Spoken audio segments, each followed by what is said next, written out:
What is good, y'all? Thank you for clicking on this video. We're gonna review Selena, the series part 2. We pretty much start off where we left off at the end of season 1, where Abraham gives Chris the boot because he finds out that they've been sneaking around. He's been sneaking around with Selena, that they love each other. Abraham doesn't like that, so he leaves him out on the street with nothing. He's a jackass. And that's conflicting Selena because she feels that she could have stepped out of the buzz with him.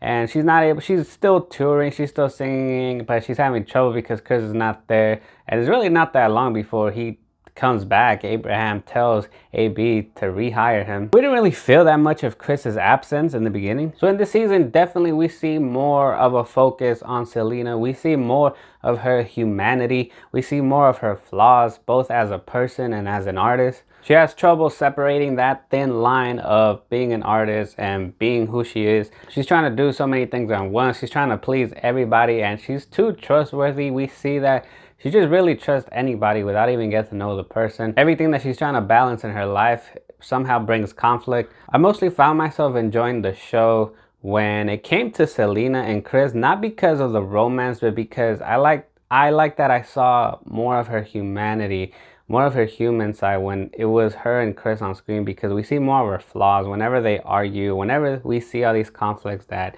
they never saw eye to eye. That's when we saw more of Selena as a person, and that's really what I came into this series for. I didn't really come in wanting to see footage of her famous, iconic performances. I wanted to see, and I'm pretty sure the fans wanted to see more also of who Selena was as a person at home, as a wife, not just as an artist. So when it was her and Chris on screen, or her just people telling her that she's too nice, people telling her that she's got to hire more people to handle her things, she's got to be more organized, that she's got to be more responsible, and she was being very hard-headed. And the fact that she was being very in denial about a lot of things showed that she was just a normal human being like everybody, but her fans just saw the image of like the most perfect woman. She was very happy, she was happily married, she had her business, but no one really knew what went on behind the scenes. I also enjoyed the show more when it came to seeing what would happen with all these record labels, and just to see the conflict, what went on behind her trying to handle her Spanish albums and with the English record labels. But other than that, nothing really more interesting happened until towards the end. Once Yolanda Saldivar, the lady that kills her, once she starts getting in the picture, it really starts becoming more interesting when they're starting to suspect that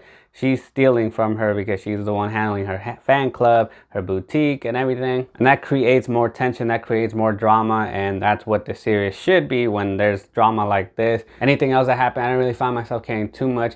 And that's the thing with both these seasons, this series as a whole, is that there's enough drama to show, but it's fleshed out so much, it's stretched out so much with 9 episodes in each part that really it just makes it feel like it's dragging. You're just waiting for something to happen. You're just waiting for something interesting to happen. The tension between her and Yolanda, and then the conflict with her and Chris. And speaking of Chris, we see more of Chris in this season, which I really like. I mean, yeah, they didn't really give him that much to do. The acting was like, I guess, all right. But it was way more than what he did in the first season. I mean, I know they kind of just threw him in there towards the end just because they had to introduce the character. But even in the first season, he really did nothing. All he did was say a few one-liners, being on stage playing the guitar with the most enthusiastic attitude ever. The relationship between him and Selena wasn't really that interesting. It was supposed to be that kind of Romeo and Juliet type of thing where they want to be together but they're not allowed to be together. But in reality, we just got to blame the producers because the actual Chris wasn't even involved in this thing, as I said in my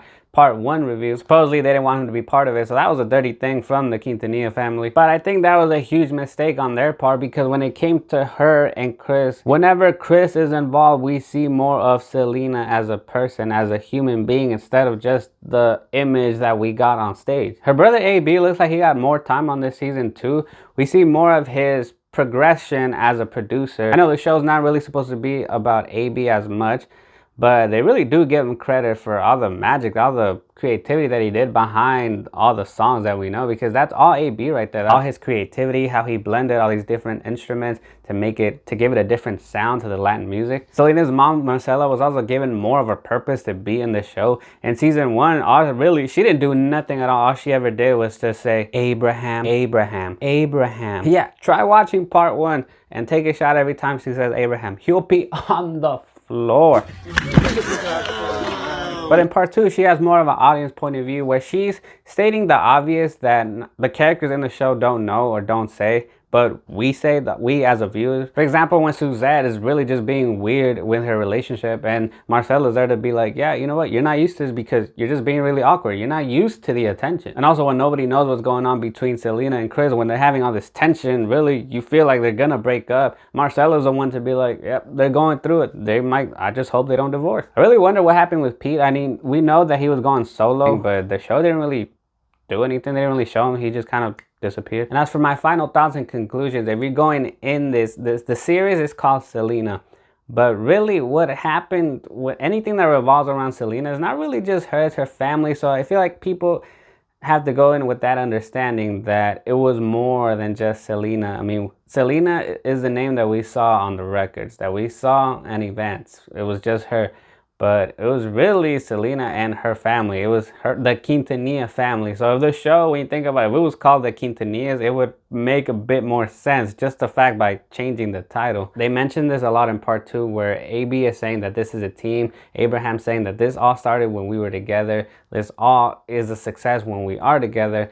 So it's really a family thing. That's how it started and that's how it was throughout the entire career of this family. But the only thing that the public saw was Selena, and I think that's what gets some fans or some just people in general disappointed, the fact that she's not really the central focus of the show at sometimes. But if you get in your head that it has to do, not just her, it has to do with everybody, then you won't really have a problem with it. I think the show could have been a better success if it didn't stretch out everything. I mean, we know that mostly in movies and in shows, we really can't include everything. But if they would have just narrowed it down a bit, so that way it wouldn't feel like it's so long, like it just drags on, like it wouldn't feel like we don't have enough of Selena. If they would have just compressed it to be shorter, it would have felt like we saw more of Selena throughout the whole series, because the series is like this long, but we only see bits and pieces of Selena throughout the whole thing, and that's why it feels so stretched out. That's why we feel like there's so many things in between and we're just waiting for things to happen. But if it was more compressed, then I think it would have capitalized and made me be a bit more of a success. And who knows, maybe the main purpose was the family, was just trying to get all the details out there so that way there's no speculation, so that way everyone could just put this to rest about what happened, so that way everything could just lay it all, put it all out on the table, everyone could just shut up and move on. So in the end, I don't have a rating system for my series yet. It's still in the works. I still got to come up with it. But for now, I'll just settle with a number rating from 1 through 5. I will give it a 3. So that wraps it up for this video. Let me know in the comments below if you enjoyed Selena the series. Do you think it was necessary? Do you prefer just sticking to the basics of what the movie gave us? How do you think Cristian Serratos did as Selena Quintanilla? Whatever your thoughts are, go ahead and let me know in the comments below. If you like this video, go ahead and smash the like button, subscribe, and turn your bell, post notifications on. And that wraps it up for today. We'll see you next time.